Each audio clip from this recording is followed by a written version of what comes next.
तो welcome dear students, मैं एजाज फिर से एक बार आप लोगों का वेलकम करता हूं, स्वागत करता हूं। तो वीडियो में आगे बढ़ने से पहले चैनल को सब्सक्राइब करके बेल आइकन को जरूर दबा लें।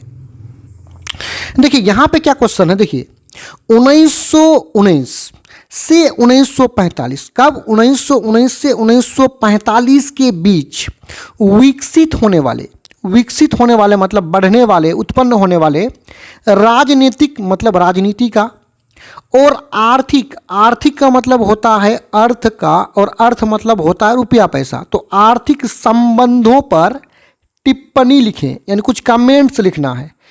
किसके संबंधों के बीच? राजनीतिक और आर्थिक संबंधों के बीच। कहाँ से कहाँ तक के बीच? 1919 से 1945 के बीच। अब यहाँ थोड़ा सा आप समझिए, पूरे दुनिया में 1929 ईस्वी में जो है ना आर्थिक मंदी आया था। ये आर्थिक मंदी विश्वव्यापी था, पूरे विश्व में आया था, पूरे दुनिया में आया था। और आर्थिक मंदी समझिए, आर्थिक का मतलब फिर से मैं यहाँ पे कहूँगा, आर्थिक मतलब अर्थ का, और अर्थ मतलब होता है रुपया पैसा।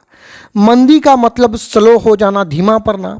तो अर्थ के दृष्टि से स्लो हो जाना, लोगों के पास रुपया ना होना, बेरोजगारी बढ़ना, भुखमरी बढ़ना, इसी को आर्थिक मंदी बोलेंगे। तो 1929 ईस्वी में जो आर्थिक मंदी आया था, इसलिए हम जब 1919 से 1945 के बीच जब अध्ययन करेंगे तो इसको दो भागों में बांट देंगे। पहला भाग में 1919 से 1929 तक, और दूसरा में 1929 से 1945 तक। बीच में 1929 इसलिए रहेगा क्योंकि 1929 में आर्थिक मंदी आया था। तो आइए उत्तर में देखते हैं। यहाँ उत्तर में है कि 1929 ईस्वी में आए विश्वव्यापी आर्थिक मंदी, यानी पूरे विश्व में ये आर्थिक मंदी आया था, के कारण 1919 से 1945 के बीच विकसित होने वाले, उत्पन्न होने वाले, पैदा होने वाले, बढ़ने वाले राजनीतिक मतलब राजनीति का तथा आर्थिक संबंधों दो भागों में बांटकर टिप्पणी किया जा सकता है। आर्थिक संबंधों का होगा, आर्थिक संबंधों का दो भागों में बांटकर क्या किया जा सकता है? टिप्पणी किया जा सकता है। तो आइए आप पहला भाग को देखते हैं। देखिए यहाँ पे क्या है, देखिए 1919 ईस्वी से 1929 ईस्वी तक, देखिए इसके बीच क्या क्या हुआ उसको देखिए।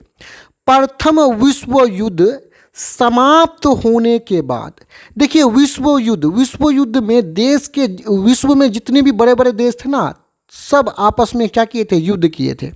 तो ये चला था 1914 से 1918 के बीच। तो 18 में समाप्त हुआ था प्रथम विश्व युद्ध। तो समाप्त होने के बाद 1919 ईस्वी के बाद विश्व पर से यूरोप का प्रभाव कम हो गया।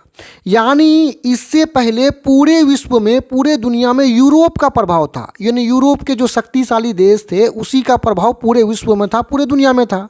लेकिन प्रथम विश्व युद्ध के बाद प्रथम विश्व युद्ध समाप्त होने के बाद 1919 के बाद जो है पूरे विश्व में यूरोप का प्रभाव, यूरोप का जो असर है, यूरोप का जो बोलबाला है वो कम हो गया।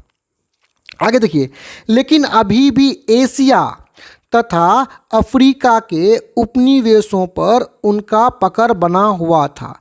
यानी पूरे विश्व में तो समाप्त हो गया किसका प्रभाव? यूरोप का प्रभाव। लेकिन अफ्रीका महाद्वीप और एशिया महाद्वीप और अफ्रीका महाद्वीप में जो उपनिवेश थे, जो एशिया के उपनिवेश का मतलब जो गुलाम थे, यानी यूरोपीय देश का जो गुलाम थे, उस पर यूरोप का पकड़ बना हुआ था। देखिए उपनिवेश का मतलब ये समझिए कि यूरोप जिन देशों को गुलाम बना लिया था ना, उसी को उपनिवेश बोलते हैं। आगे बोलता है कि यूरोप के स्थान पर अमेरिका, जापान तथा सोवियत संघ का विश्व राजनीति में प्रभाव बढ़ा। यानी यूरोप का प्रभाव कम हो गया और यहाँ अमेरिका, जापान, सोवियत संघ का जो है प्रभाव, उनका जो बोलबाला है बढ़ने लगा। अब आगे हम लोग दूसरा पॉइंट में देखेंगे यहाँ पे कि ये है 1929 यानी आर्थिक मंदी से 1945 तक क्या हुआ। देखिए 1929 ईस्वी का आर्थिक मंदी का प्रारंभ अमेरिका से हुआ। यानी 1929 ईस्वी में जो आर्थिक मंदी आया उसका प्रारंभ, उसका शुरुआत अमेरिका से हुआ, लेकिन इसका प्रभाव लगभग पूरे विश्व पर पड़ा। यानी ये जो आर्थिक मंदी अमेरिका से शुरू हुआ, इसका असर पूरे विश्व में, पूरे दुनिया में पड़ा। आगे बोला कि आर्थिक मंदी का लाभ उठाते हुए इटली में मोसोलोनी तथा जर्मनी में हिटलर का उदय हुआ। ये जो मोसोलोनी और हिटलर जो थे, ये दोनों तानाशाही सरकार थे, ये दोनों तानाशाही शासन करते थे और हिटलर के कारण ही द्वितीय विश्व युद्ध का शुरुआत हुआ था। तो यहाँ पे ये वीडियो समाप्त होता है। मैं उम्मीद करता हूँ वीडियो आपको समझ में आया होगा। धन्यवाद।